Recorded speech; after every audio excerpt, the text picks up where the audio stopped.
Hey, thanks for joining the class. And today we have some really exciting technique. For all of you that are new to this Baugasm series, Baugasm is a project I started, well, exactly 1 year ago, where I decided to challenge myself and create a poster every day for almost 1 year.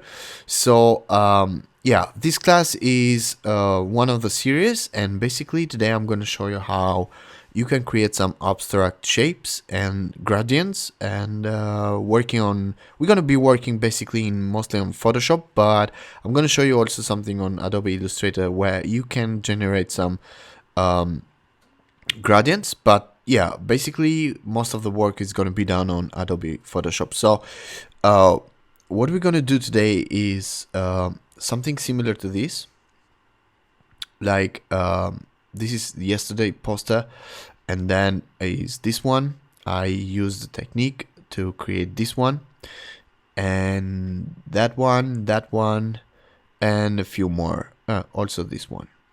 So many of you have asked how I create this. Basically there is a simple technique how to do that, but the technique is simple, but the process and creating the right image to use that technique, it's kind of complicated, and you have to give it's more like a try and error. You have to try a few images and see what works and what doesn't. So all right, I'm gonna go and jump on Adobe Photoshop. Here I have the template for today's poster. Basically, as in all my classes, what I'm gonna do now is totally experimental. I know what technique I'm gonna use, but I don't know how the poster is going to end up being in the end of this class. So I'm gonna do different experiments. I'm gonna play with different stuff. So basically you're gonna go through the whole journey of every day how I design the posters. So let's get started. And as you can see here on the right, I have a group with a this template I use in all the posters, and then there is a layer with a color, which is the background. I have the background maybe in this color. Maybe I'm gonna make it a little bit darker blue. All right, so the idea is that we have to create some experimental gradients. I have my first class here in Skillshare is talking about creating some abstract gradients in Adobe Illustrator. After this video, I'm going to show you how to make that quickly on Adobe Illustrator again. So that it's like a bonus extra technique for this tutorial. But now I'm going to try to experiment and create something in Adobe Photoshop, and let's see what we can end up doing. So my focus is going to be on the colors that I really like, which is blue, purple, red, maybe some turquoise, some yellow, some maybe I'm going to play also a little bit with red and the orange and yellow. I don't know, that kind of, it's going to give a fire effect, but also like blue and stuff like that. So let's give it a try and start by making a new layer. Command Shift N, Control Shift N on Windows. Let's make sure that you see those keyboards. Let me try again. Command Shift N. All right, there it is. So we have the new layer right here. And what I'm going to do is going to go and grab the brush tool, and I'm going to make the brush tool feathered one. Select one of those, and then you can see the black I don't know, like stripe on the bottom of the screen where you're going to see the shortcuts that I'm pressing. So I will not say all the time those, you can see them below. So yeah, all right, I just grabbed the brush, and now I'm going to select the color. I'm going to go with a blue. I'm going to start with the blue, and also keep in mind that I'm going to try a few gradients and have them in different layers, because when I'm going to try the technique to create that abstract background, sometimes you have to go with different colors. In some of the layers it's going to dominate the red, in some it's going to dominate the blue and the purple. So yeah, we have to have that. But in this case I'm starting with a new layer, and I'm just going to draw with some blue in here. All right, I'm going to maybe grab some more into purple and add some here. And again, let's make it a bit brighter purple, right? Maybe I'm gonna go with the red, but more in red into the orange. Okay, so this is, I mean, these are the colors that I'm selecting. You can choose whatever you want, I guess. And I'm choosing these colors because they really go well together in a way. So yeah, I'm just gonna add a minimal part of that turquoise, yellow, blue color, and maybe I will add some orange somewhere here, and maybe some yellow partly there. And this is the first layer, so I'm gonna create a new layer. I'm gonna hide that, and now I'm gonna create a different gradient. Maybe this time I'm gonna make it with primary color. It's gonna be, let's say, red. Alright, we paint it with this big red, and then let's grab some orange.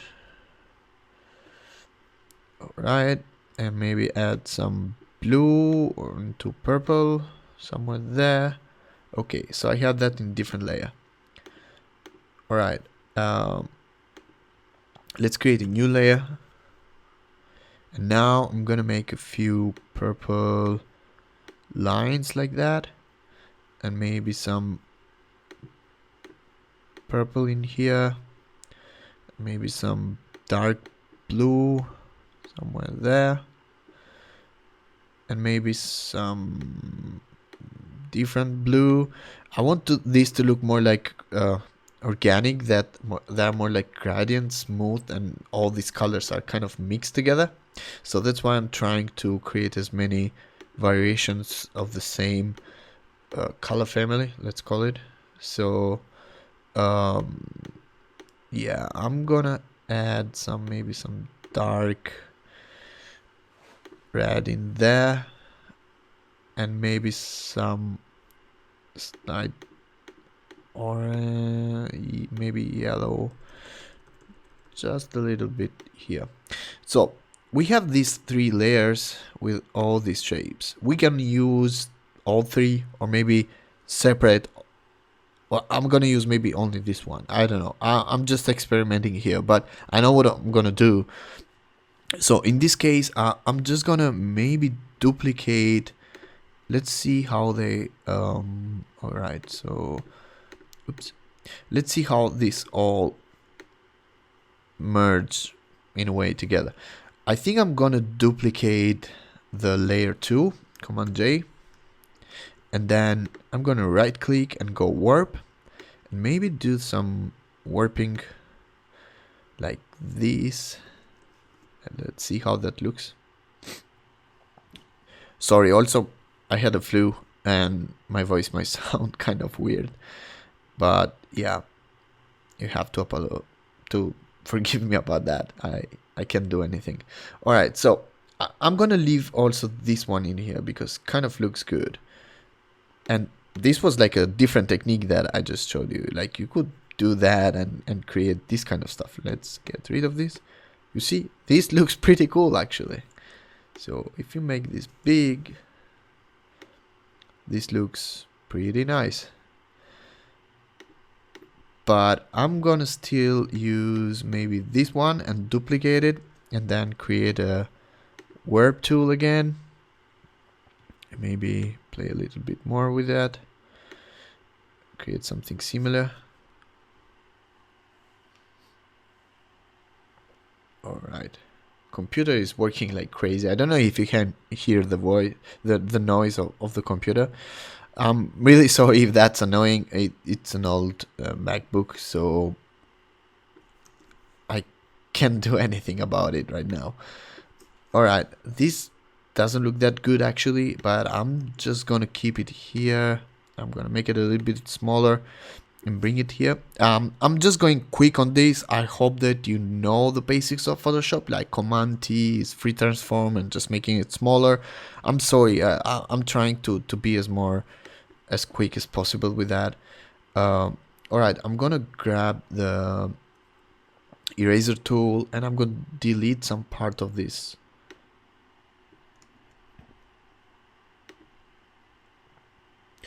Oops. All right, so let's do it with this. Okay.